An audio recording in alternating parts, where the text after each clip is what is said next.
Rogues, rascals, reviewables, rorts, rip-offs, receivers, real estate agents, and much, much more. A whole bunch of R's. Welcome to Season 1, Episode 5 of the Many R's podcast. I'm your presenter, Mark Smith of DC Partners Solutions, and we'd love to hear from you. Come and join us on our website, dcpartners.solutions/podcast. Well, g'day, Mark Smith here. It's Monday the 29th of March. It's been a very productive couple of months and very unique times that Australia's in at the moment, and now is certainly no exception. Happy New Year if we haven't spoken to you this year. I'm not quite sure where we've been up to. We've been meaning to do an episode or two, and we've had loads and loads of content, and I've actually been a busy boy, still studying, wrapping up my law degree, and just started on what's called practical legal training, which is it's keeping me very busy, let's put it that way. So it's been a very busy time, and but please don't think we've forgotten you.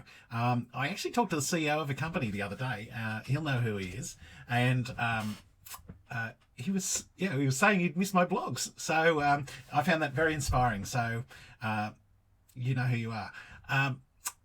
Well, this episode is dedicated to one man, and I'll put up a picture in a moment. I'll make sure that you get the idea.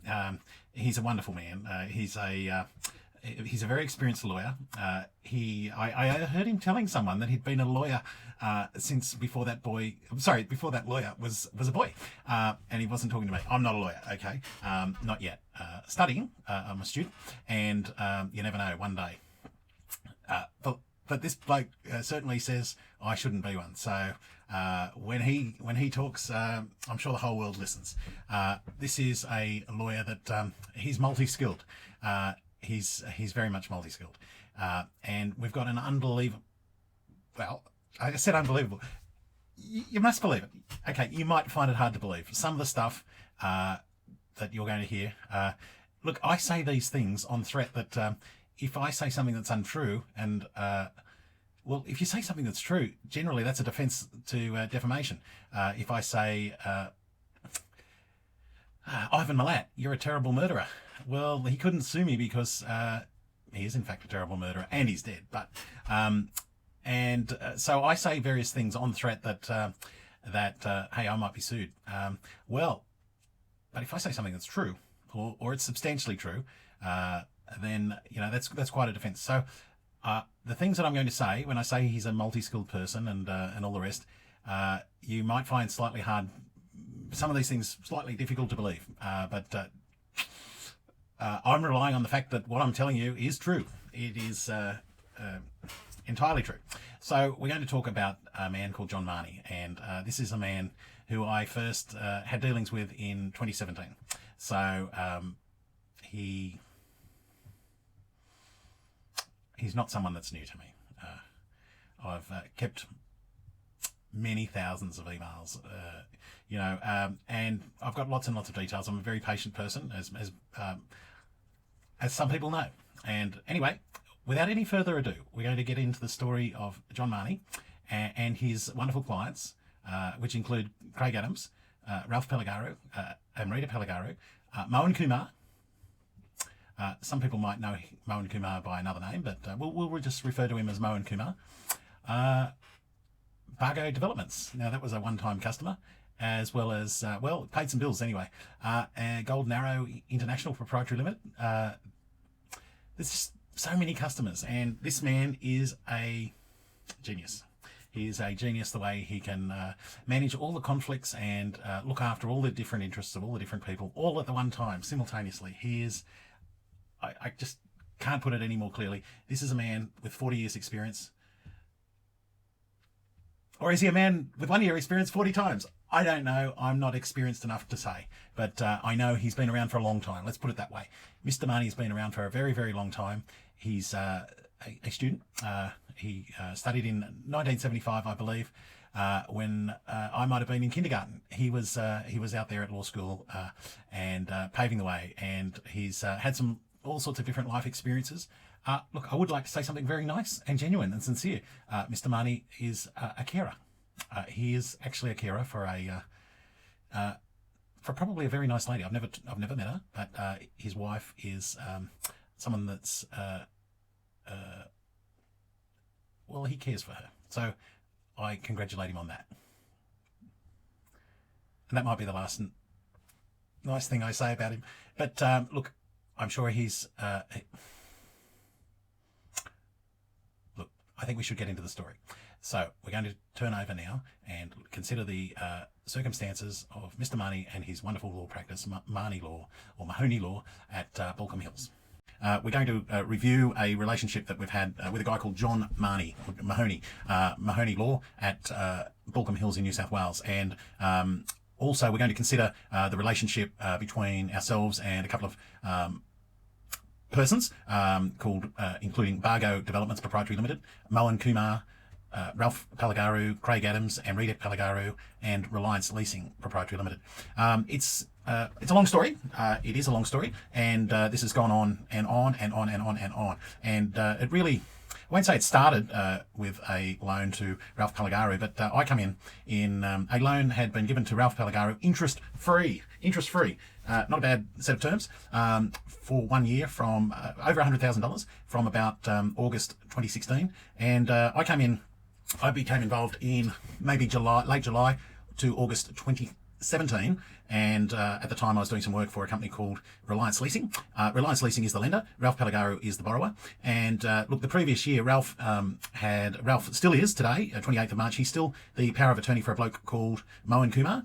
And normally when you're a power of attorney, the document says you can't benefit. You can't say sell the person's the grantor, they're called, the person that grants the power. You can't sell their assets, say, to your wife.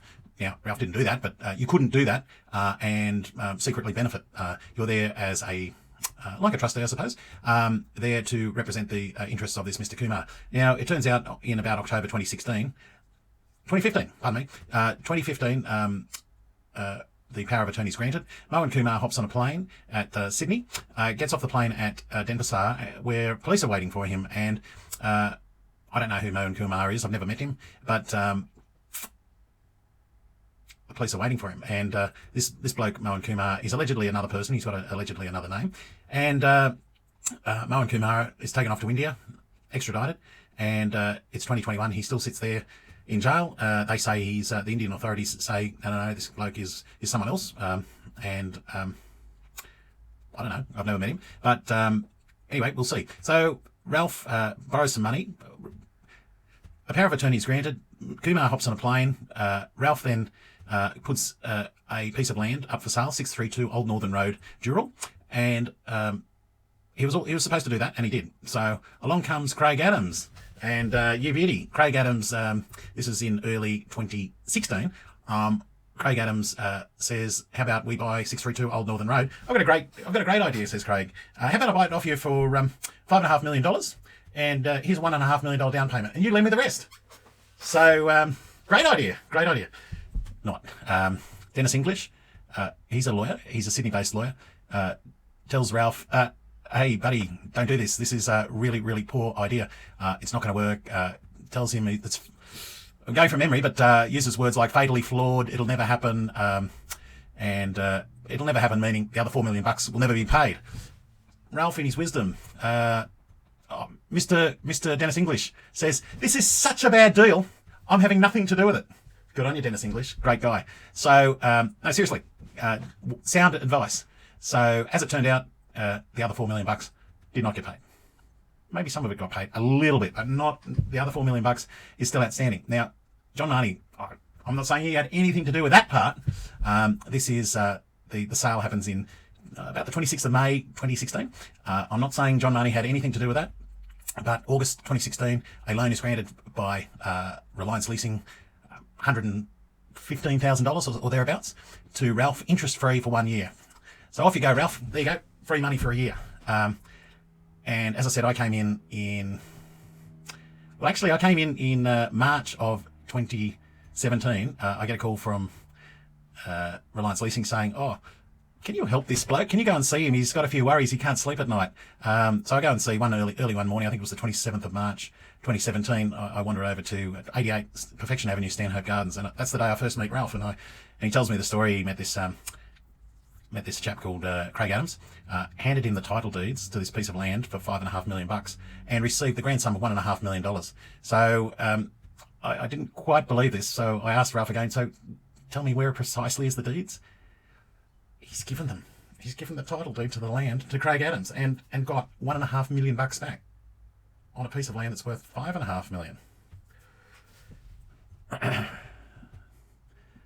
So, look, in my background, I've worked for Knight Frank. I've bought and sold, some real estate. Had an MBA. At this point, I'm actually studying law, and what I'm hearing is not quite sounding correct. So.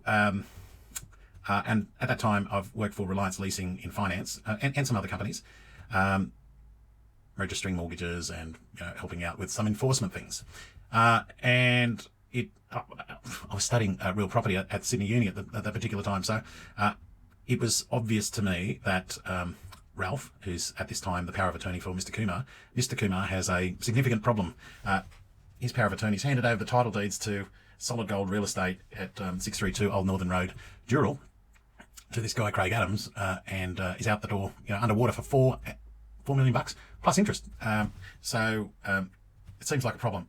My immediate idea is, how about we, at the very least, go and register a caveat, make sure that the situation doesn't get any worse. So I know nothing about what Ralph's really up to at this point until July or August 2017. And at that point, the loan had already been granted in 2016 to Reliance Leasing. And there was another party that was demanding money back from Ralph and his wife that had loaned Ralph money. Now, I'm going from memory here. Ralph had loaned money from memory, Craig Adams, Bargo Developments, possibly a company called Golden Arrow Proprietary Limited, who own a big development site in Warriewood. When I say big, we're talking $15 million. And another borrowers were Ralph and his wife. And Ralph didn't tell me this in March, but I find out in July that Ralph had guaranteed Craig Adams's borrowings at this time. I think it's in the order of about $340,000. Yes, I think that sounds right. About $340,000, give or take. Now, I don't know whether John Marnie advised on that. I can't say. But I do know, come late July, Gary Steinberg asks Ralph to start paying interest on his interest-free loan. So Ralph's interest-free loan from August 16 onwards, it was a one-year deal. It was interest-free for a year, provided you pay it back. But after a year, then the interest kicks in, and it's less generous. So it's about 17, 18% per annum. Still not extreme for a second or third mortgage, but the interest-free terms are over. So cut a long story short, I don't know if I can. I don't know if I can cut a long story short, but is this sounding convoluted to you? So what does Ralph do? He goes and sees John Marnie, and here John Marnie does start acting, and at this point, John Marnie is doing work for, the bill is going to Craig Adams. So there is some, John Marnie prepares a deed that involves Craig Adams, Ralph Pellegaro, Amrita Pellegaro, and a brand new company, like it had been set up for 1, 2, maybe 3 days, called Dural Alliances Proprietary Limited. And here, John Marnie does get involved. And on top of this, I later find out that at this very time, John Marnie is a lawyer for Moen Kumar. So think about this. 632 Old Northern Road, Dural. Kumar's the seller. Ralph is his power of attorney. And the purchaser is Craig Adams. Craig Adams puts down $1.5 million. Moen Kumar gives Craig Adams a $4 million loan. And John Marnie, come August 17, is doing legal work for Moen Kumar, Ralph Pellegaro, Amrita, Craig Adams, Bargo, and, well, whether he's doing work for Craig Adams, Bargo, and Golden Arrow, I can't say. But I can say that Craig Adams, Bargo, and Golden Arrow are paying the bill. And John Marnie prepares a deed. And this deed gives Ralph an interest in, certainly in the Warriewood site, with $14-15 million. I believe it also gave him a direct caveatable interest in Mr. Kumar's land. And Mr. Kumar is the grantor of a power of attorney.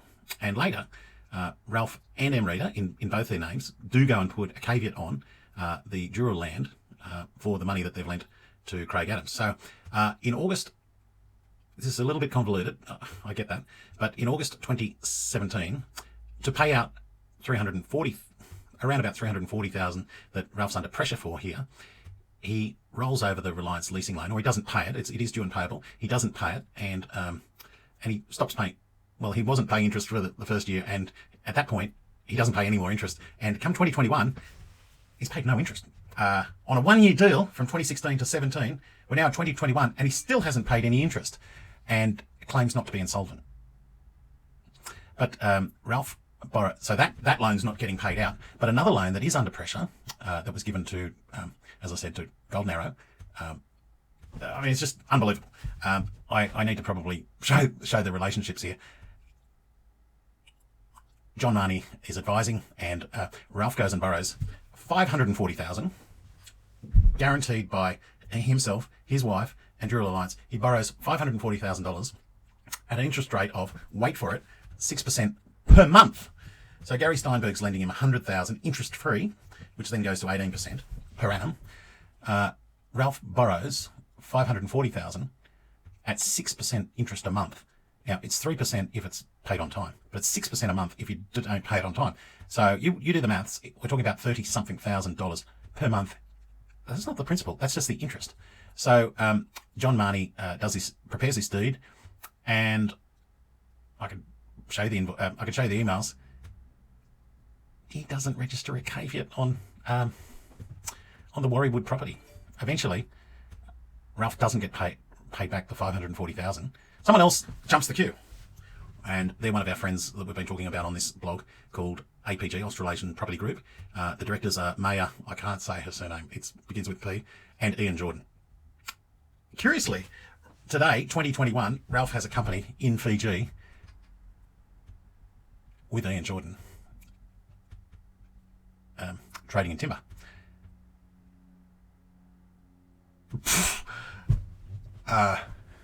So Ralph somehow forgives and forgets. I don't know. But anyway, John Marnie does not register the caveat. But in the process of, I'll explain. Ralph Marnie doesn't register a caveat for Ralph for this $540,000 that he's borrowed at 6% interest per month. He doesn't register the caveat on the Warriewood property, nor on 632 Old Northern Road, Dural. But John Marnie does lift a caveat that Mo and Kumar, the one that I put on in about the 27th of March 2017, John Marnie lifts that. And, well, what happens from there? Well, you skip a few steps. I'm telling you, this is ridiculous, but you skip a few steps, and the $4 million, the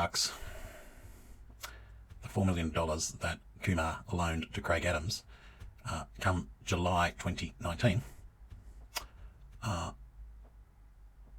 is, I'll put it nicely, plundered by a whole bunch of people. Now, I walked away with some of that money myself, and I say I had a legal right to it, and I had a registered security, but a whole heap of other people, to the tune of about $1.7 million, ended up with money that, according to an affidavit of John Marnie, they weren't entitled.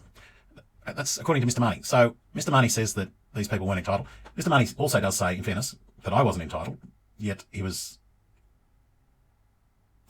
not disagreeable to me walking out with close to $200,000 from this mediation in, say, July 2019. So poor old Mr. Kumar is John Marnie's client, and Ralph is his power of attorney. Poor Mr. Kumar is in a bad way. So that's part of the backstory. It's long, and I don't expect everyone to be able to take it in, but it is complex. But there we have it. So there's many other bits in between 2017 and 2021, many, but and none of them are happy.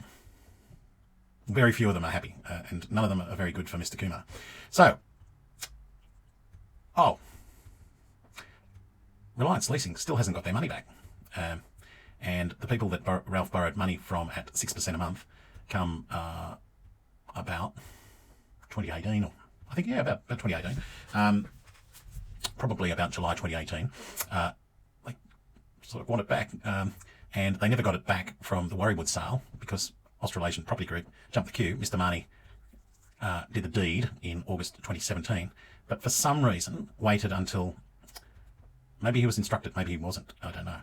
But Mr. Marnie, what we do know is that Mr. Marnie had the caveatable interest in the Warriewood property in August, and he did put a caveat on the Warriewood property in about November. So that's sort of light years, possibly. It's long enough to be postponed, and in the end, Ralph never got back his $540,000 that he borrowed in August 2017, and Reliance is still waiting for their money because, for many reasons, a withdrawal of caveat was given to John Marnie in early August 2017, and what I can say safely is that it was used. Now, what is in debate, and you can go to my website and you can look at the cross-claim, Reliance claims that they withdrew the authority to use that caveat, and there are text messages to that effect. But what we know is that it was handed over by John Marnie. So John Marnie held the withdrawal of caveat, and John Marnie handed it over in circumstances where there were certainly text messages saying, no, there needs to be extra security. And I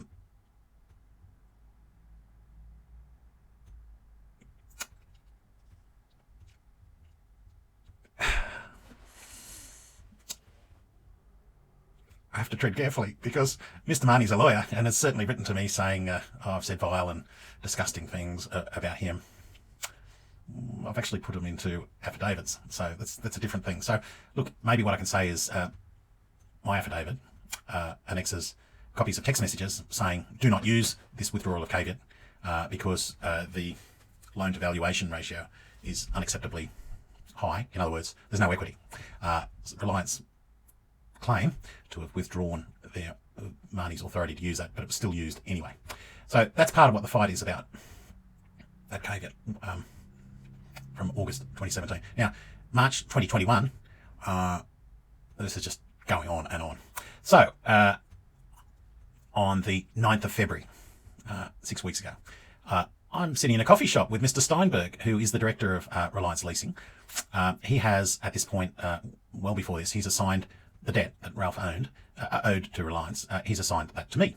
And some litigation happened. A deed was struck. Ralph signed it. The deed wasn't complied with. I got a judgment from the Supreme Court of New South Wales about the 11th of September 2020, and on about the 17th of September 2020, the bankruptcy notice, and the judgment were handed over to Ralph. He was served a bankruptcy notice. And so we get a phone call. I'm sitting next to Gary Steinberg. He, at this point, has sold the debt, assigned it to me in September 19. Litigation's gone on. Deeds have been entered. Judgments have been given. Bankruptcy notices have been served. And for some reason, John Marnie doesn't ring me, who is the owner of this debt. He rings the former owner. He rings the former owner. I can say John Marnie has sent emails to the former owner, Mr. Steinberg, in late 2018, telling him to the effect, oh, you better make Mark Smith go away or you'll be implicated.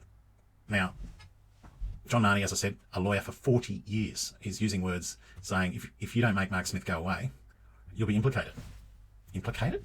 Implicated in what?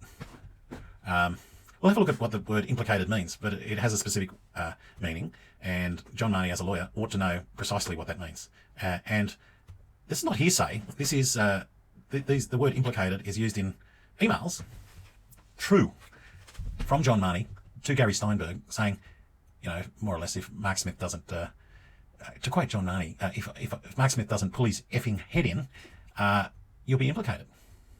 Gary, you'll be implicated. So I'm not sure what the former owner can do come the 9th of February, but let's have a listen to a conversation that John Marnie says never happened.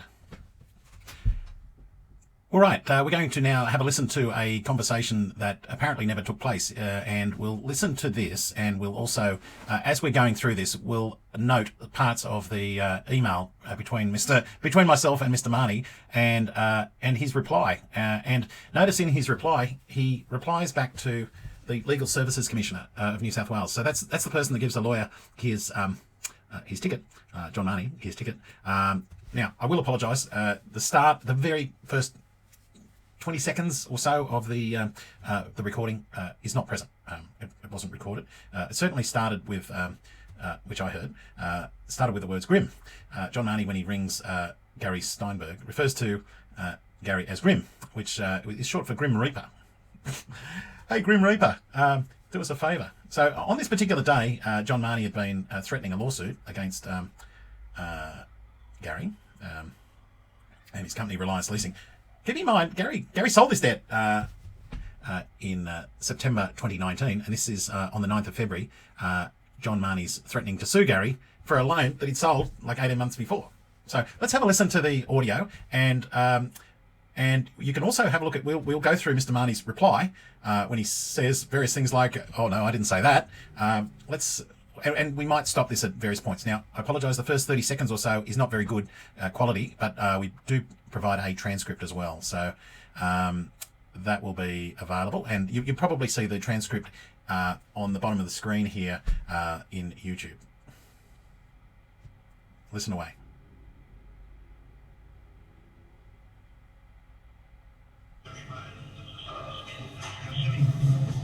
Right.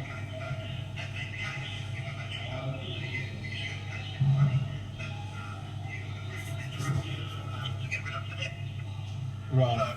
I don't want to do that, obviously. That's John Marnie talking in long sentences, and Gary's. I'm sitting right next door to Gary, like, you know, a couple of feet maybe. I've got very good hearing. I can hear. Let's continue. So, can you get to this fucking idiot and voluntarily agree to set aside the judgment of the bankruptcy notice? Yeah. So that's Gary. Sorry, John had just talked and Gary said, yeah. Okay, so keep going. So this is a conversation, and it did happen on the 9th of February. Apologise, we were in a cafe. I'll keep going. Okay, well, when I spoke to Mark last time, he wanted to see if Ralph was going to start making any payment, which nothing's happened. All I've copped is an abuse from his daughter. The deed was done in the 11th of March. Ralph was required to start making payments of around about $2,000 a month from 30 days after when he sold his property. So he went and sold his property. This is what he wanted. He went to the court to get permission to do this, and the court gave him that permission. And from May, the house settled about the 3rd of May, maybe the 4th. So 30 days after that is the early June. We started to draw the direct debits. Ralph signed a direct debit authority. So we're entitled, my company is entitled to be drawing those. And let's continue. And none of these direct debits have been paid. So that's from June, and this conversation happens in February the next year. And this is on top of the period from 17 to 2021. There hasn't been any money paid at all. Not the interest instalments. So this is not the usual conduct you have with a home loan. Let's continue. Gary was just talking about the conversation, the abusive conversation he had received from Ralph's daughter. Mind you, she's texting me at midnight on a Saturday night as well. So, Yeah. Did you hear about that? Okay, I won't even bore you with it. And I think once that happens, if we get him on an established payment regime, or we could probably do something for that. But Mark Smith said to me that he didn't think Ralph was ever going to pay. Well, that's why we then proceed to bankruptcy, because that then releases Ralph from his debt. So what? No, it doesn't. If you bankrupt a person, it means they are completely replaced. All their assets are vested in a trustee in bankruptcy. And you'll later hear, believe it or not, that Ralph's out there trying to buy a timber mill. He can't find $2,000 a month, but he's out there buying a timber mill in Fiji. So, John, I don't quite follow your logic. There's a difference between wanting to pay and being obliged to pay. And I don't think John's quite picking up on that. So he says, well, why would I bankrupt Ralph? Ralph's not paying. Ralph refuses to pay, yet he's out there trying to buy timber mills. Why would you spend money to bring about what he thinks is actually the case? Why is that around? Stay solvent. There's a chance that he will pay him. Well, ever Ralph stays solvent. That's interesting. Does John Marnie think that Ralph is solvent? If he is solvent, then why isn't he paying his monthly instalments?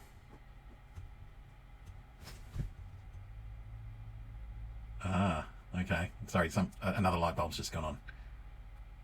Yeah, well, I want him to stay solvent too. Otherwise they go. What's the story between you and Smith as regards that? He mentioned Smith didn't lend it to Ralph. You lent it to Ralph. Smith now got to get it as his own. Are you going to get 5 cents on the top from Smith or something? No, well, my arrangement is that anything over 90 days in arrears, I sell to Mark, and then he collects, and we have an arrangement on the settlement side. So that's what happened with Ralph, because it was like 12 months in arrears. He took over the debt, which I 12 months. That's wishful thinking. I took it over in September 19.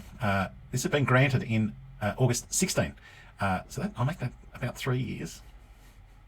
I did assign a lot of the documentation to him.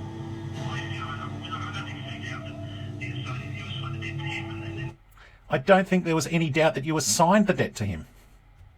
You did.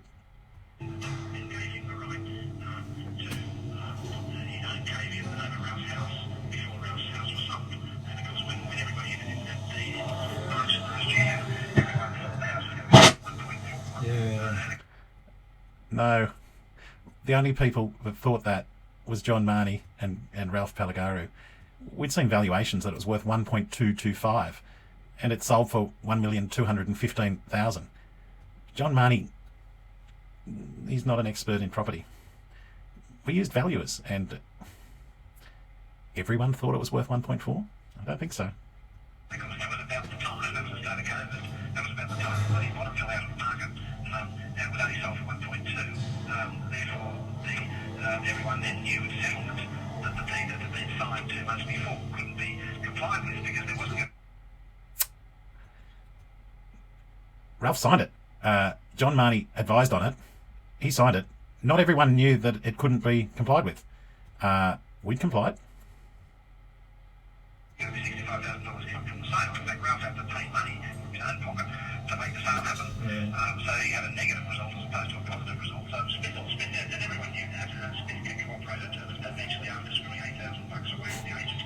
Smith handed over the draw the game in. And then on that basis, he knew exactly what was going on. Then there were various conversations between you and Ralph and Smith about this so-called bullshit agreement that he put together in Fiji. Various conversations. Various conversations. John Marnie says, this is on the 9th of February. 9th of February, there was various conversations. Let's just go back. This is very, very critical because we're going to have a look at Ralph's affidavit, and he says nothing about the various conversations. He just says there was a moment where Ralph had something put in front of him, take it or leave it. Let's just go back and we'll re-listen to that about various conversations. This is John Marnie's own words. There were various conversations. See if you hear it.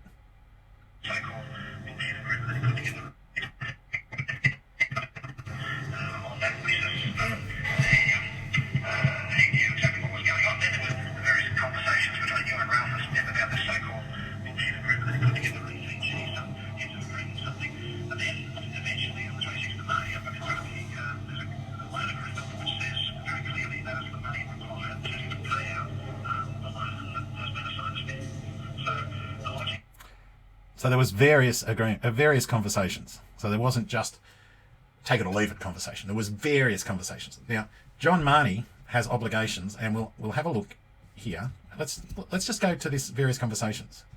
On 10th of February, he accused. There's references to Tim, who's a lawyer, but he calls me a home wrecker. It's my fault. It's my fault that Ralph went and borrowed money at 6% a month and lost his family home. I mean, it's very sad, but it's my fault. I'm a home wrecker. This is the correspondence from John Marnie's office on the 12th. So I write to him on the 6th. It says, you call me a terrorist? You said I'm a home wrecker and a terrorist who will never be admitted to practice law. Wow. And look, there's a whole bunch of conversations. He says, I accuse him of saying I accuse Mahoney of saying Tim is as much a-hole as me. And Marnie, who's a lawyer, is talking to Gary Steinberg, who is someone else's client. The client is Tim Horn. And the topic of this email is various further direct contact and threats. The threats are, well, we're going to sue you. You've already heard that. Right back at the very beginning of this conversation that we've heard, he says that, we're going to have to sue you. And he's now he's just about to talk on this tape about this sham loan document dated the 26th of May to pay out me, of which I received $0.00. In reply, and this is the important bit is here about the various conversations. Mr. Mahoney, in the transcripts, 3 weeks before Ralph signs this affidavit, says what you just heard. And then there were various conversations between you and Ralph about this so-called bullshit agreement, some heads of agreement. Various conversations. Now, I don't think you can Photoshop audio, but did your ears not hear that? I don't know. Look, dealing with others, make any statements grossly, it's repeatedly threatened my practicing certificate, communicating with other people's clients, like Tim's clients. Once you know that, if you're a lawyer, once you know that someone else is acting for a particular person, and Mahoney knew 18 months before, and this is not the first conversation. A solicitor, have a look at this. This is a great rule, this one. These are rules from the Australian Solicitors Conduct Rules. A solicitor must not, doesn't leave a lot of room for wriggling, must not advise or suggest a witness that, to a witness, no, Ralph's a witness, he must not advise or suggest to a witness that false or misleading evidence should be given. Now, I'm not saying that Marnie suggested that false evidence be given. I'm not suggesting that. But here's the clincher. Nor condone another person doing so. So a solicitor must not condone another person suggesting to a witness that false or misleading evidence should be given.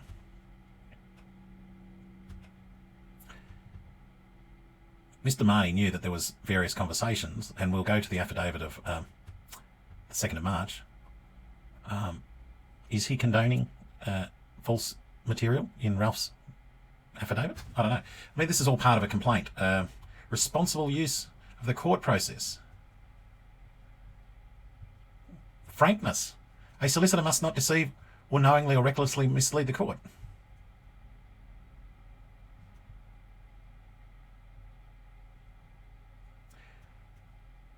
A solicitor representing a client that is before the court must not act as a mere mouthpiece, and must exercise forensic judgment during the case, independently, after the appropriate consideration of the clients and the instructing solicitors.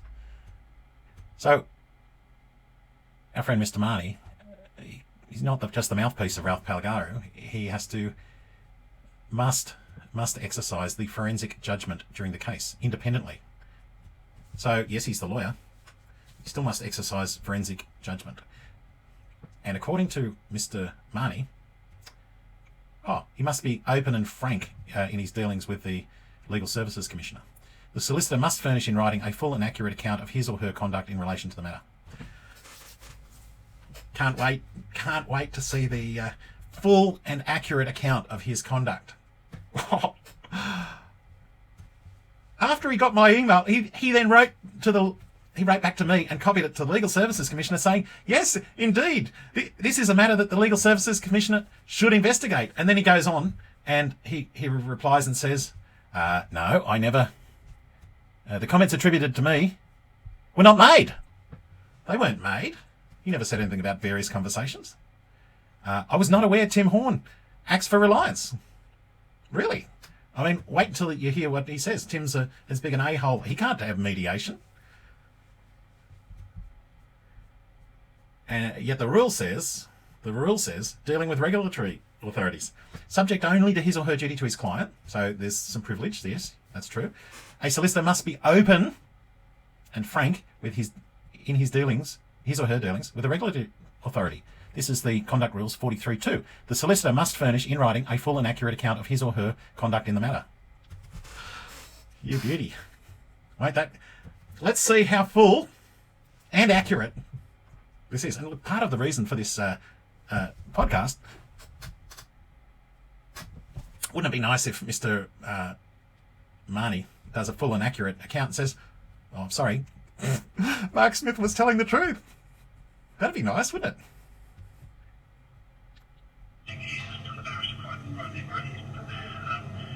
Just go back a little bit because we missed a few bits.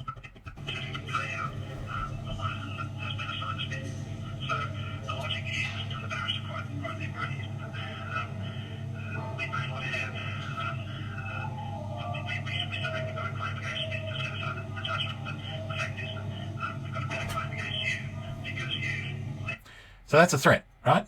And he's making threats to the client of someone else. So Tim Horn is Gary's client, and he's saying, well, we reckon we've got a better claim against you.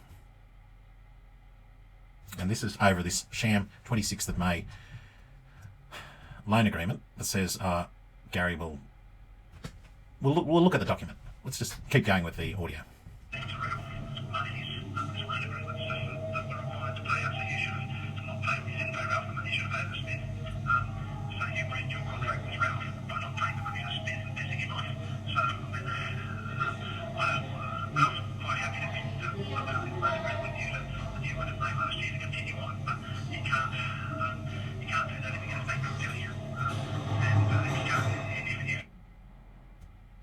He can't do that if he goes bankrupt. So he wants the arrangement with you to go on, the May one. He doesn't want the deed of the 11th of March 2020 to go on. He doesn't want that to go on, nor the judgment. He wants the sham refinancing to go on. But he can't do that if he goes bankrupt, can he? If you're not prepared to make Smith go away, so you have to make Smith go away. There's a bankruptcy notice been issued in September 2020, 17th it was served, saying, Ralph, hey, you need to pay me. I'm the one with the judgment. You need to pay Mark Smith $106,551. But Mahoney's saying, you need to make Smith go away. So it's Gary's problem. But hang on. Gary loaned the money in 16 for 1 year, interest-free. It wasn't paid back. The caveat was withdrawn. Ralph never got his money from the Warriewood property. APG got it. Ralph then goes and does a settlement with APG on behalf of Mr. Kumar. APG walk out with $700,000 or something like that. Ralph then goes into business with Ian Jordan in Fiji selling timber. This is quite fabulous, isn't it? But it's Gary's fault. It's your fault, Gary, because you didn't lend the money to pay Smith. Even though 5 years before that, 4 years or whatever it was, Gary Palagara took out an interest-free loan. We don't know where the $106,000 is, $115,000. It's in Ralph's pocket. But it's your fault, Gary, that you didn't give the money to Smith. if you're not prepared to make Smith go away, on the basis that Ralph's still going to pay this money to you under the agreement. If you're not prepared to pay the money to Smith, What money? If you're not prepared to pay what money to Smith? There is no money. Ralph hasn't paid it back. Now, I'm whispering in his ear at this time saying, oh, go and get some security on this timber mill. He's buying a timber mill, but he can't pay $2,000 a month. The timber mill's worth $1 million Fiji dollars, or 4 million. The debt on it is like 7 million Fiji dollars. Yet Ralph can't find $2,000 a month to pay his obligations. He signed a deed.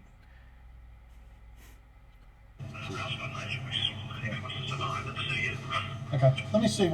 Ralph's got no choice but to sue you. Is this sounding weird?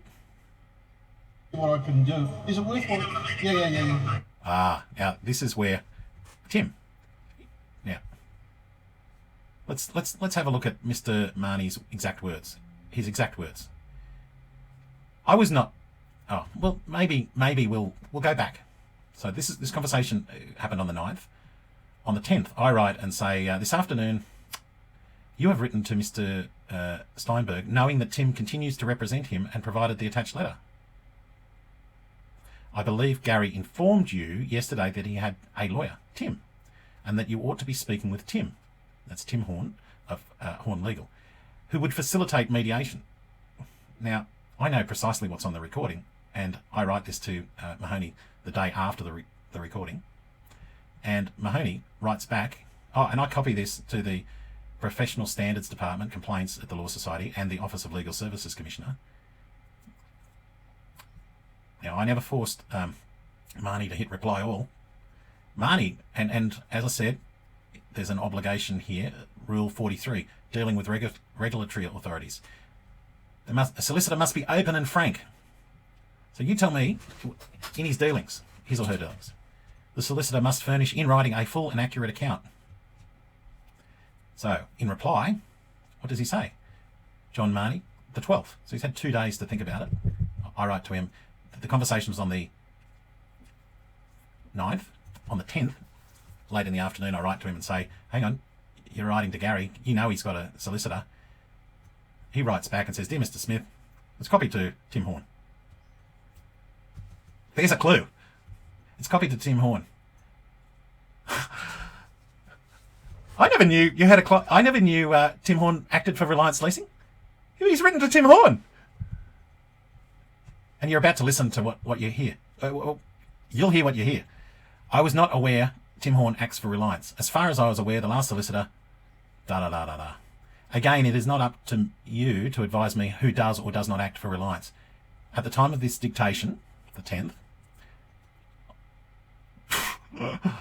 I have heard from no solicitor advising me that he or she acts.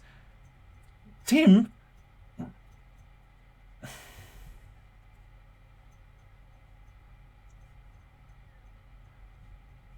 saying I've heard from no solicitor.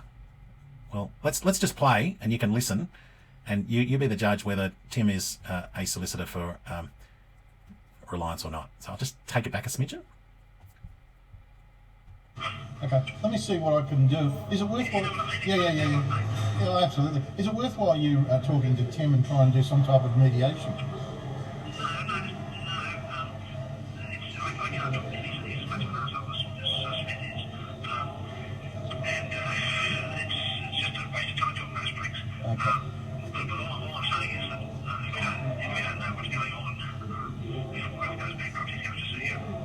Alright, I said I'd give you that. So that sounds like another threat. If you don't know what's going on before Ralph goes bankrupt, he's going to have to sue you. But hang on. He just said, is it worthwhile, Tim,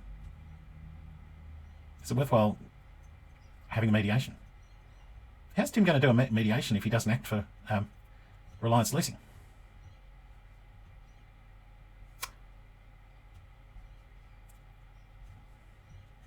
Now, I accused him 2 days before.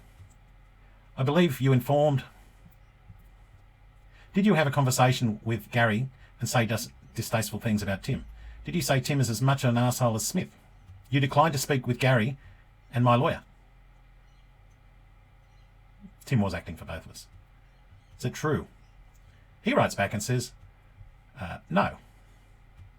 The comments attributed to me by you, to an alleged conversation I had as contained the first, second and third lines were not made by me. So let's have a look at the first, second and third lines. I don't know how big his screen is, or maybe he's talking about the first, second and third paragraphs. I don't know.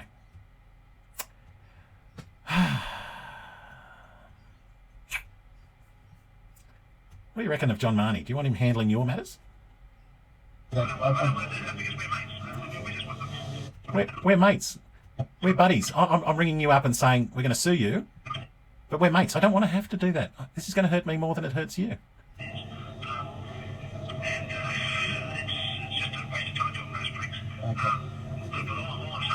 It's a waste of time talking to those pricks. Tim Horn. Solicitor's conduct rule. You must be courteous. That's a great one. Frankness, independence, it mustn't be the mouthpiece. Conflicts concerning former clients. Well, formally, there's this lifting of the caveat issue.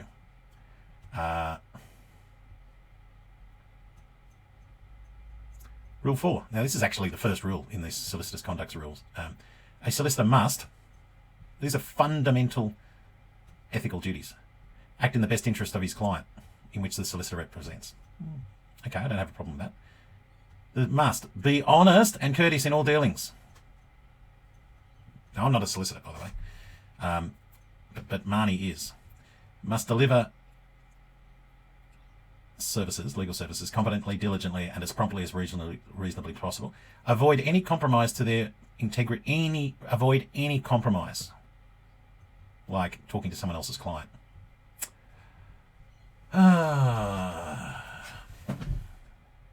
Or making threats.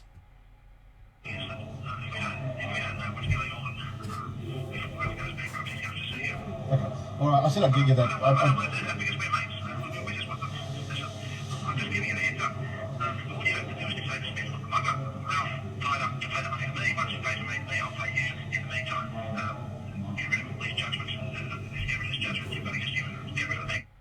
So in other words, lean on Mark Smith. Mark Smith's got a judgment, but lean on him.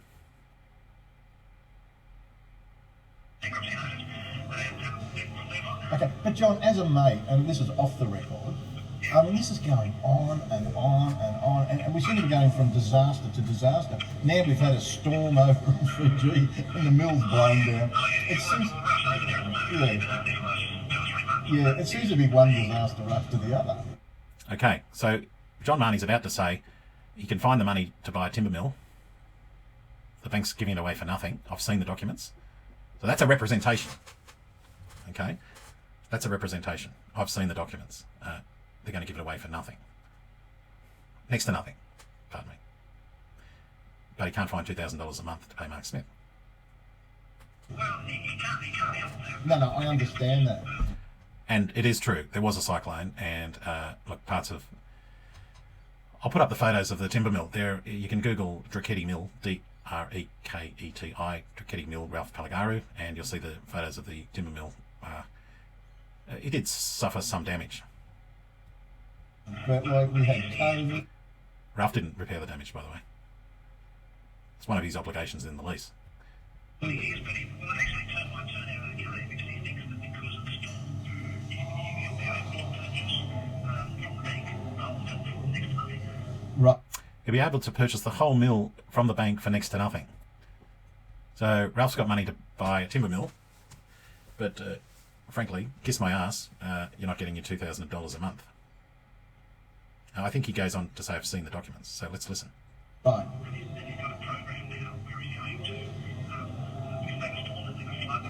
Yeah. I've seen the correspondence between Ralph and the bank, Fiji, and they're going to basically give him the money to get rid of it because it's worth next to nothing, so they'll actually work out well. Freehold land makes up about 9% of the Fijian landmass. The rest is native title, or crown land.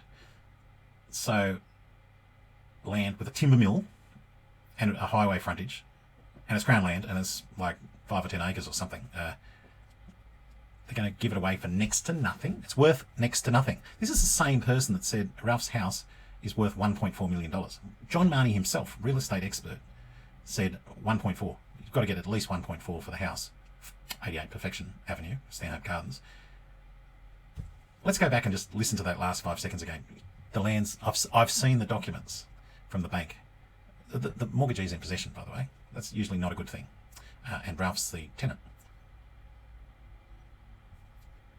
The bank, Fiji, and they're going to basically give him the tool to get rid of it because it's worth next to nothing. So he can, they'll actually work out well for him because he'll be able to purchase it for almost next to nothing. They'll then start putting in the bill. How's he going to purchase it? You can't find $2,000 a month. How's he going to purchase a timber mill, freehold land, for next to nothing?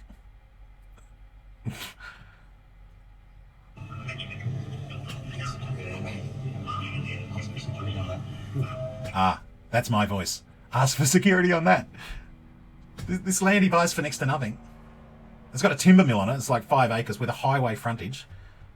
Marnie's seen the documents, made a representation. I've seen the documents. They're going to give it to him for next to nothing, the bank, the mortgagee in possession. The mortgagee in possession is going to give to the tenant who never paid his rent. They're going to give it away for next to nothing? Really? Well, why are they mortgagee in possession? Why are they doing a mortgagee sale? If they want to give it away, why don't they just give it away for next to nothing if that was their intention?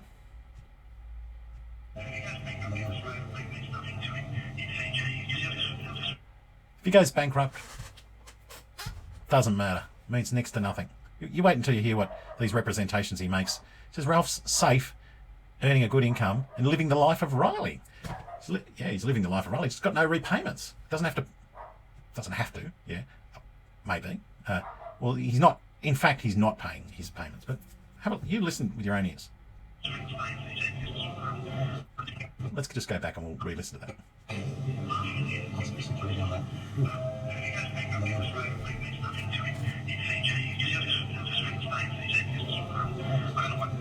If he goes bankrupt, he'll just friggin' stay in Fiji. That sounds like you're trying to defeat your creditors there. And this is a lawyer speaking to the legal opponent. I'm going to sue you. He's got no choice but to sue you. You just freaking stay in Fiji if he goes bankrupt. So in other words, you'll never see him again. He'll never return.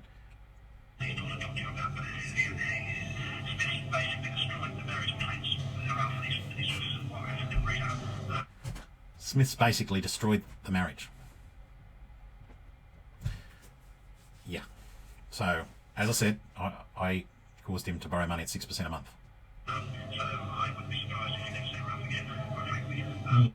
I wouldn't be surprised if you never saw Ralph again, quite frankly. That's my concern. But he does want to come back to Australia, I know that. So he's staying away. He wants to come back, but he's choosing to be away. That is an act of bankruptcy. Thanks, John. Really nicely said. But if you bankrupt him, you've been incentive to stay there. His marriage is basically finished. And the family is doing good in Fiji. But he's safe and making money in Fiji, living the life of Riley. Why would he come back if he goes bankrupt and he's He's safe and making money in Fiji, living the life of Riley. Why would he come back? So he's choosing to absent himself. Have a look at Section 40 of the Bankruptcy Act. Choosing to absent yourself.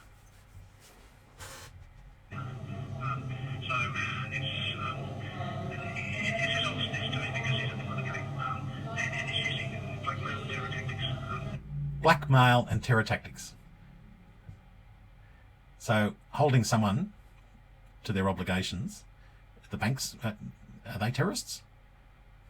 Are they guilty of blackmailing people that don't pay their bills?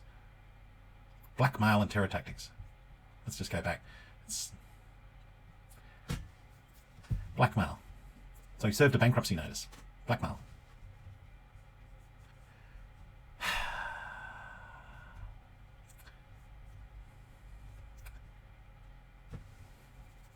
Independence. Must exercise the forensic judgment called for during the case independently after considering the client's instructions. Responsible must take care Solicitor must take care to ensure that the solicitor's advice to invoke the coercive powers of the court is not principally in order to harass or embarrass someone, and is not principally in order to gain some collateral advantage for his client, blackmail and terror tactics, or the solicitor or the instructing solicitor out of court. And then I say, this is what I say to the Office of Legal Services Commissioner, and I copy this to these guys called YPOL, whoever these people are, T. Price, YPOL, they're a group of solicitors. Oh, law cover. So that's the professional indemnity insurances for Marnie Law. The outcome of this matter has bearing on Mr. Marnie's personal interest and a claim previously filed. So we previously filed, and it's attached. YPOL are the lawyers acting on the record for law cover. Those proceedings are to follow resolution of the Pellicari matter and realising of a loss. So John Marnie said, well, why would we bankrupt Ralph? We just want to bring it to an end. This has been going on for 5 years. That's good enough reason. The court processes under the summons are, we say, to gain a collateral advantage to the instructing solicitor. So this is a conduct rules 21.1.4. A solicitor must not do that, must not use the coercive powers of the court to gain a commercial advantage. A solicitor must take all necessary steps to correct a false statement to an opponent.